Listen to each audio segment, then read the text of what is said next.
'Tis I, friends. It's been a while since I've done a NoFap video, and I know that the majority of the guys following me here on my YouTube channel are primarily interested in hearing from me about NoFap, keeping your hands away from the Jimmy Jangler. So I feel a bit bad for not having shared a little bit more about where I'm at with NoFap and my journey so far, and more content on that subject matter. I do intend to share more of it, and I do still believe in it, and I still am a big proponent of cutting porn out of your life and masturbation as well. I had a good month-long streak recently, if that helps. If that makes up for me not showing my face about NoFap for a while. But yeah, I did a good month. A few weeks ago, I've been relapsing recently in terms of updates, so I'm not on a particularly long streak. But I wanted to talk about something that was raised, an interesting point of discussion that was raised between me and a fellow NoFapper, Polish chap. You'll know who I mean, Piotr.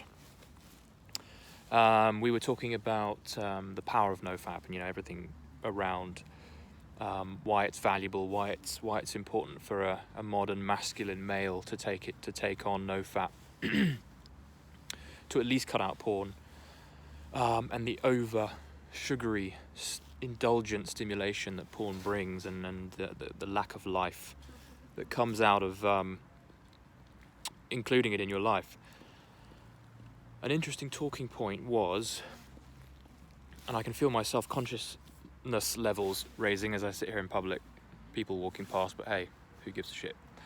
One of the interesting points that we talked about, because Piotr was very, very adamant that this is going to be the way he's going to live his life. NoFap is the thing, like NoFap is just how it's going to be. There's going to be no PMO whatsoever. And he's a huge believer in it. It's the thing. And I agree. I think it's an important element of a healthy, positive life.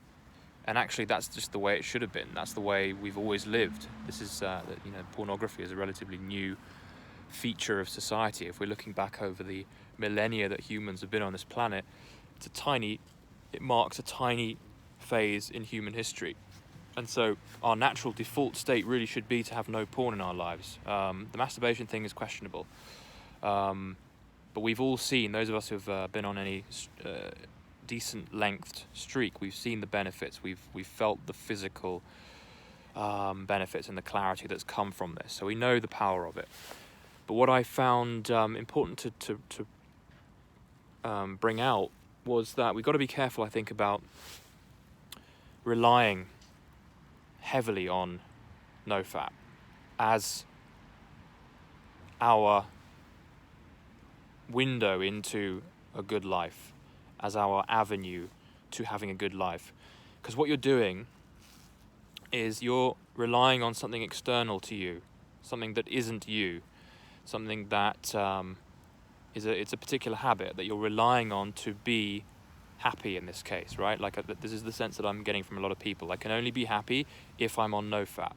Now, NoFap, again, is important, it's powerful, it's a fantastic tool, but if you are kind of basing your own identity, your own sense of self, your own happiness on the fact that you have NoFap in your life, you're at risk of losing yourself when you fall off the wagon, or if you fall off the wagon. I'm not here to tempt anyone to do so. I encourage everyone to stay on it.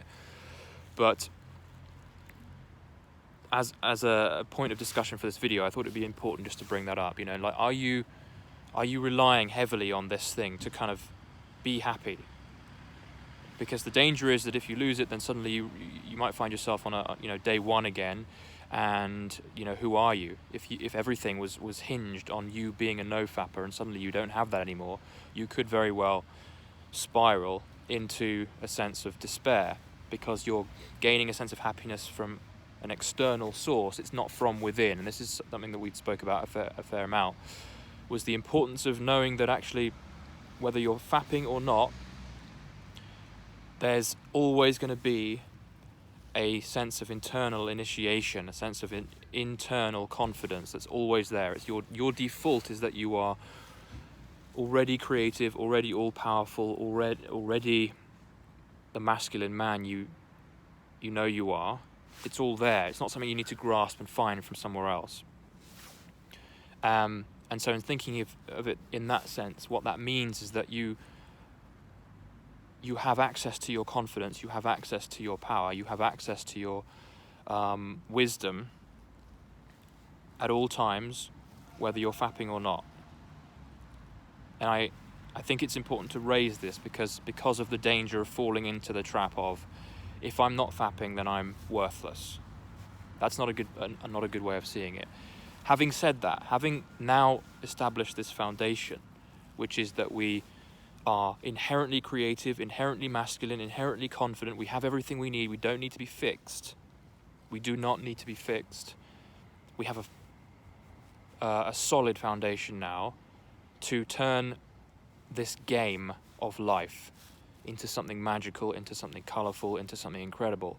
And guess what one of the best tools for enabling a creative and colourful life is? NoFap. NoFap is one of the best, most powerful tools because it taps into your creative sexual energy. Creativity and sexual energy for me are the same things. And the more you allow it to run through your body, your physicality, the more strength it builds.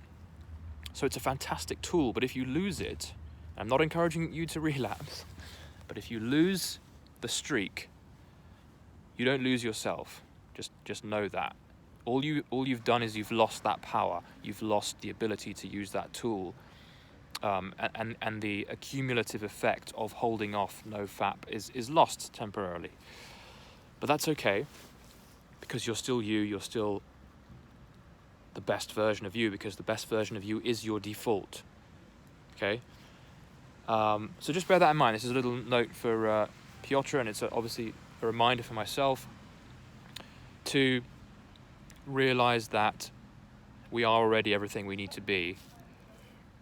We have access to an endless supply of wisdom, of insight, of creativity. It's always there. But what NoFap does is it takes away a couple of the layers, the translucent layers, the brain fog, the clarity, the muddying of the clarity gets lifted when we use the tool of NoFap. And it's one of many tools. Another tool is cut sugar out.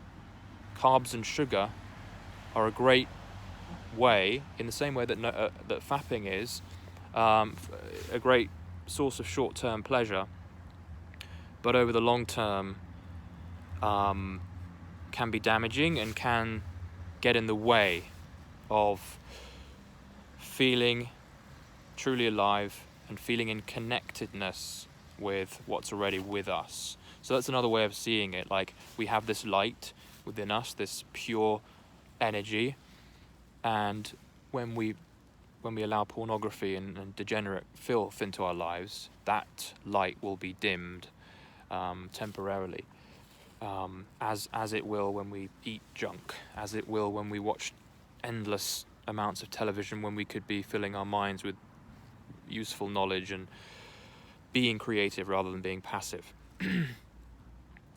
So that's my update. I'm not on a massively big streak, but I wanted to drop this in there, and I wanted to say to you guys who are keen on the NoFap stuff, that I'm still here. I'm still talking about this kind of thing because everything I do is about becoming more alive, becoming more creative, and without a mention of NoFap, none of that's strictly, well, I'm not addressing the full range of possibility. If I'm not addressing NoFap, then I'm turning my back on my own mission, which is to help you guys live an enlivened, impassioned, dedicated, bold, purposeful life. And for those of you who are not interested in NoFap and think it's weird and disgusting, and there will be a few women in the crowd here, feel free to skip over. This might not be the video for you, but this is for those of you who know it's for you, and it's good to be back in that sense. So hope that made sense, guys, and I'll speak to you in tomorrow's video.